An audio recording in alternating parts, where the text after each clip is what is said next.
My dear members, I would like to speak about the last paragraph of the parasha of this week, Parashat Beha'alotecha.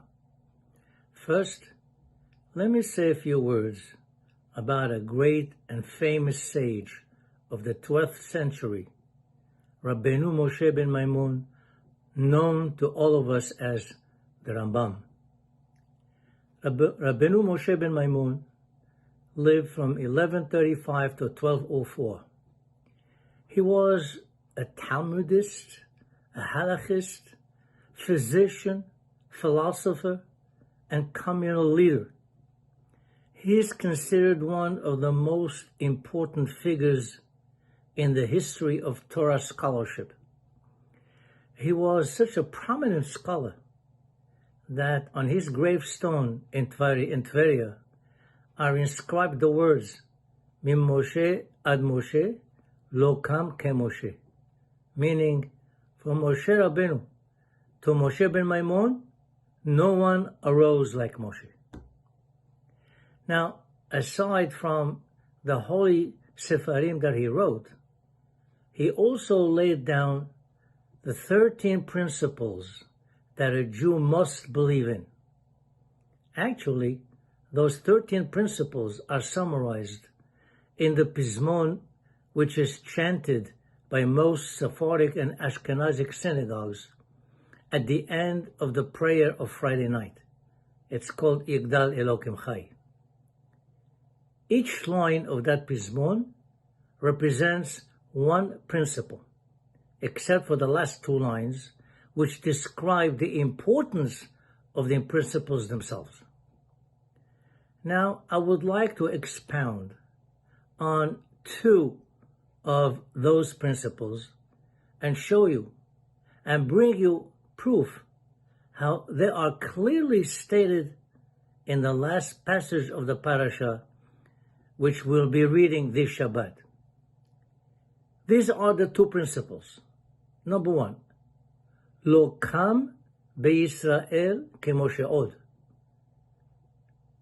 No Navi, no prophet will ever rise who will be equal to Moshe Rabbeinu. Oh yes, we had many, many great Nevi'im in our history. Eliyahu Navi, Elisha Navi, but none of them ever reached the Madrega, the level of Moshe Rabbeinu. Now, it's obvious because since Moshe Rabbeinu was the one that was bringing us the Torah, so he had to be the greatest one. If, God forbid, there was somebody greater than him, then he can change the Torah, but that can't be. The Torah is immutable, cannot be changed. Second thing, it says in the Pizmon, Gomel le'ish hasid kemif'alo, noten lerashara kerish'ato. Hashem rewards the righteous and punishes the sinner. This is the concept of reward and punishment, which is, of course, one of the fundamental principles of Judaism. Now, let me show you how these two principles can be derived from the incident of Miriam at the end of the parasha. The Torah says Miriam spoke to Aharon, her brother, against her other brother, Moshe Rabbeinu. What did she say? The Torah does not specify exactly what she said. However, Rashi and most commentators agree that Miriam was criticizing her brother Moshe for leaving his wife Zipporah. She said, did Hashem speak only to Moshe? He spoke also to us. We also Nevi'im. And we did not leave our spouse. What she did not realize was that because of his unique status, when Hashem can call on him on any day at any time, he didn't have the luxury to live a normal life of husband and wife, and had no choice but to be at all times separated from his wife. Miriam equated her status and the status of Aharon, their prophecy, with that of Moshe Rabbeinu. That is when Hashem appeared to them and told them, not so. Lo chen avdi Moshe. Moshe Rabbeinu is not like all the other Nevi'im. If there will be any Navi, I shall speak to him in a vision or in a dream or through riddles. However, with my servant Moshe, it's different. Mouth to mouth I shall speak to him, meaning in a clear and unambiguous way, with no riddles. This is the concept of the prophecy of Moshe Rabbeinu above all other prophets.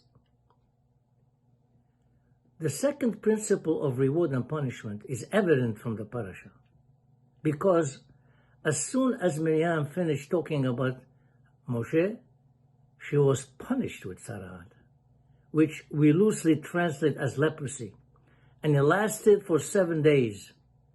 Then Moshe Rabbeinu prayed for her and she was healed. What about the reward?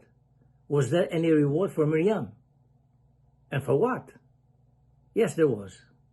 She was given a big kavod, big honor. The entire nation of Israel, men, women, children, a couple million people, could have moved on to the next stop. Instead, they all waited 7 days for her until she healed from the tzara'at. What did she do to deserve this honor?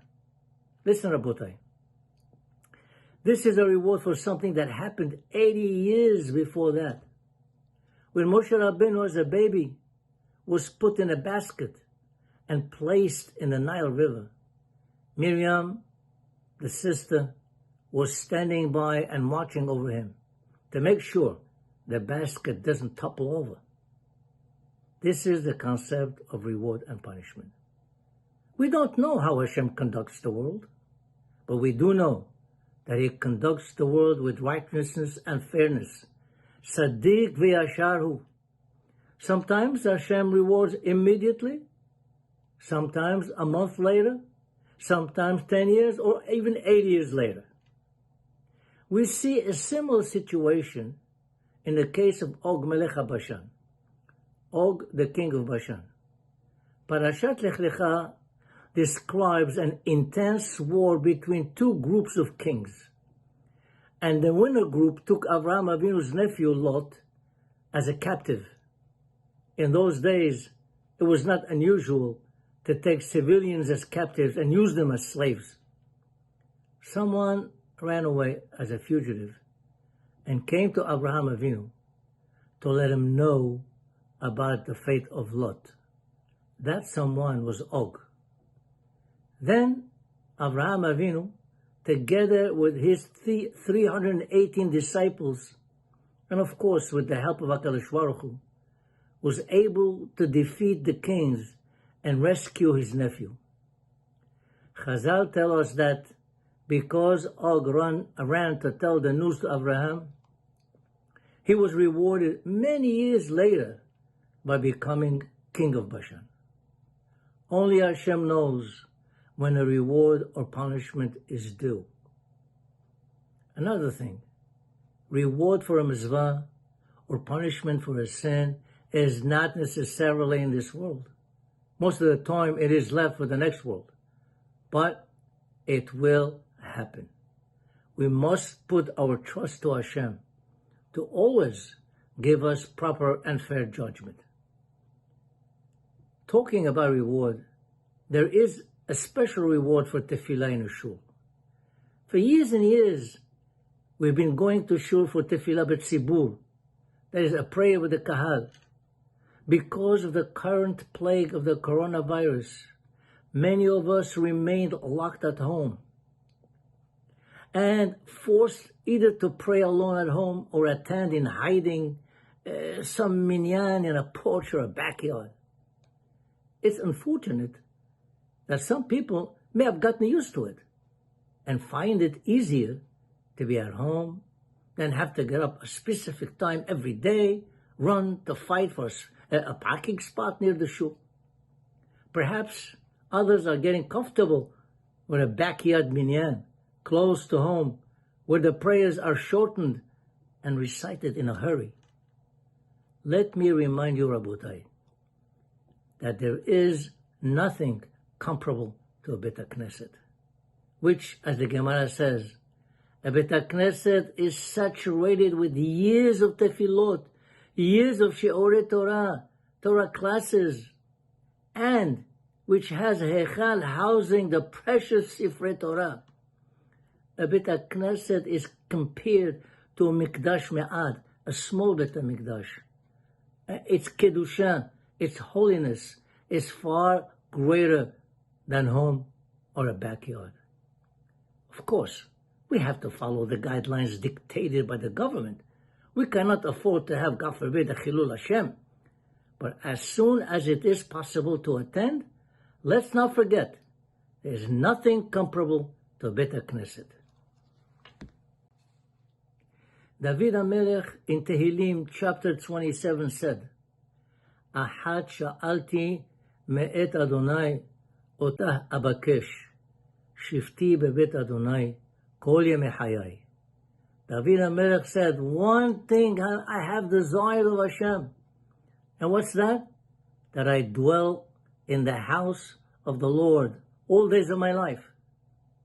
There is a certain aura, a certain atmosphere of serenity and tranquility and holiness surrounding us when we enter a shul. And that is conducive to more kavanah and concentration on the prayers.